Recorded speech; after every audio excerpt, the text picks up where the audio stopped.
Hindu calendar में जहां हर वर्ष के 16 दिन पितरों को समर्पित रहते हैं, वही 16 दिनों को पितृपक्ष या श्राद्ध पक्ष भी कहते हैं।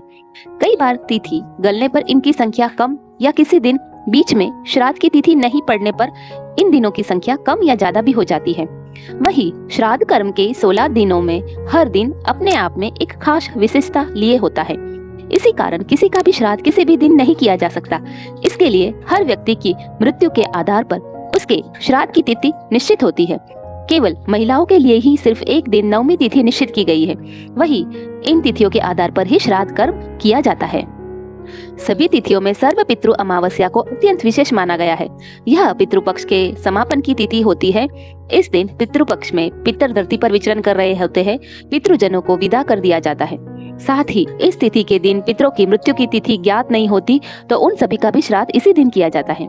यूं तो तर्पण और पिंड दान का कार्य हर अमावस्या तिथि को किया जा सकता है, लेकिन पितृपक्ष के अंतिम दिन पड़ने वाली इस अमावस्या तिथि के दौरान पिंड दान, श्राद्ध व पितरों के नाम पर दान का खास महत्व बताया गया है। ज्योतिष के हिसाब से सर्व पितृ अमावस्या के दिन जितना महत्व पितरों के निमित्त पिंडदान और तर्पण का है, उससे कहीं अधिक इसका बुरे ग्रह की शांति में महत्व होता है। इसी कारण इस अमावस्या का दूसरा नाम महालया अमावस्या भी है।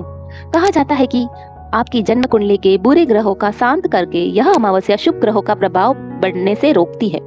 और ये भी कहा जाता है यदि किन्हीं या किसी ग्रह का आपकी जन्म कुंडली में अशुभ प्रभाव हो और इसके प्रभाव से आपके जीवन में समस्याएं बढ़ रही हो, तो सर्व पितृ अमावस्या के उपाय से न केवल अशुभ ग्रहों को शांत करते हैं बल्कि शुभ ग्रहों का भी प्रभाव बढ़ा सकते हैं। अमावस्या तिथि के दिन दीपदान का भी बहुत महत्व है। कहा जाता है कि इस दिन दीपदान पवित्र नदी या सरोवर में करने से अशुभ ग्रह भी शांत हो जाते हैं और शुभ ग्रहों का भी प्रभाव बढ़ता है। इस दिन किए जाने वाले दीपदान को लेकर कई मान्यताएं हैं, जिनका कई जगहों पर जिक्र भी सामने आता है। सर्व पितृ अमावस्या के दिन दीपदान से जन्म कुंडली के बुरे ग्रहों का प्रभाव कम तो होता ही है, साथ ही शुभ ग्रहों का प्रभाव बढ़ता है। ये भी कहा जाता है कि कार्यों में आ रही रुकावटों सर्व पितृ अमावस्या के दिन दीपदान करने से भी दूर हो जाती है और साथ ही तरक्की के रास्ते भी खुल जाते हैं। दीपदान सर्व पितृ अमावस्या के दिन करने से जातक का भाग्योदय होने के साथ उसकी सभी इच्छाएं पूरी होने भी लगती है। सर्व पितृ अमावस्या के दिन दीपदान से पितृ भी प्रसन्न होते हैं, जिसके बाद इससे घर में मान, सुख और वैभव की भी प्राप्ति होती है। इस दिन दीपदान से व्यक्ति के रोगों से भी मुक्ति मिलती है। सर्व पितृ अमावस्या के दिन पितृदोष, कालप्रश्न, सर्प दोष, शनि की 7.5 से पीड़ित व्यक्तियों द्वारा दीपदान करने से इन दोषों का भी असर दूर हो जाता है। और ये भी कहते हैं कि राहु केतु को भी हम शांत कर सकते हैं, उनकी पीड़ा को भी हम दूर कर सकते हैं और व्यक्ति के लिए आर्थिक प्रगति के रास्ते भी खुल सकते हैं। सर्व पितृ अमावस्या के दिन भूमि, भवन, संपत्ति संबंधी कार्यों में आ रही बाधाओं को भी दूर किया जा सकता है। दीपदान कई प्रकार के भौतिक सुखों को भी प्राप्त कराता है। तो दोस्तों, मैं आज आपको बताती हूँ कि सर्व पितृ अमावस्या से जुड़ी ऐसी क्या खास मान्यता है कि वो इतनी महत्वपूर्ण है।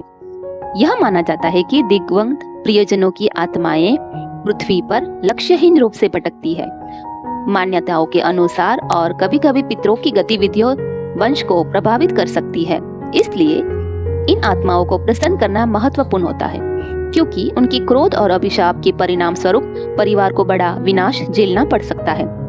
सर्व पितृ अमावस्या के दिन परिवार के कम उम्र के लड़कों से भी उम्मीद की जाती है कि वे इन संस्कारों को सीखें और आगे भी जारी रखें, क्योंकि उन्हें परिवार के अतीत और भविष्य के देखभाल की जिम्मेदारी उन्हीं के कंधों पर होगी। ऐसा भी कहा जाता है कि जो लोग इस दुनिया में जन्म लेने के लिए अपने वंश के प्रति आभार व्यक्त करना चाहते हैं, वे सर्व पितृ अमावस्या के दिन पितृ को श्राद्ध जरूर देंगे। दोस्तों, श्राद्ध पक्ष ज्योतिषी महत्व और वैज्ञानिक महत्व दोनों है। आइए हम देखते हैं श्राद्ध में ज्योतिषी महत्व। ज्योतिषीय दृष्टिकोण से जिनकी कुंडली में पितृदोष या पुत्र दोष है, उन्हें दोष को कम करने या उससे छुटकारा पाने के लिए आवश्यक रूप से पूरे विधि विधान के साथ श्राद्ध अनुष्ठान करना चाहिए। जिन लोगों के जीवन में बैक टू बैक समस्याएं आती है, विशेष रूप से कर्ज, बीमारी और बीमारियों से संबंधित, उन्हें विशेष रूप से सर्व पितृ अमावस्या पर श्राद्ध का अनुष्ठान लेना ही चाहिए। और इसका वैज्ञानिक महत्व यह है, श्राद्ध में 3 आगे की पीढ़ियों के साथ पौराणिक वंश पूर्वज को भी शामिल किया जाता है। पैतृक सदस्यों के नामों का पाठ भी किया जाता है। इस प्रकार एक व्यक्ति को अपने जीवन में 6 पीढ़ियां, 3 पूर्ववर्ती पीढ़ी, उसकी अपनी और 2 आने वाली पीढ़ियों, उसके बेटे और पोते के नाम का पता चल जाता है, जो वंश संबंधों की पुष्टि करता है। आप भी अपने पूर्वजों के प्रति श्रद्धा दिखाइए और पूरी श्रद्धा के साथ श्राद्ध करें।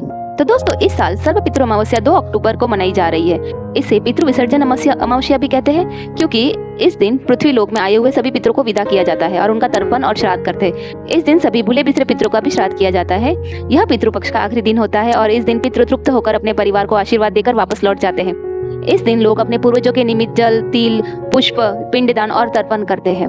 तर्पण 11:30 बजे से कुतुब काल में किया जाता है और इसके बाद किसी गरीब व्यक्ति या ब्राह्मणों को भोजन कराया जाता है या फिर पितरों के नाम का दान दिया जाता है। दान में पितरों के नाम के कपड़े और दक्षिणा भी हो सकती है। ऐसा कहा जा सकता है कि पितृ प्रसन्न होते हैं।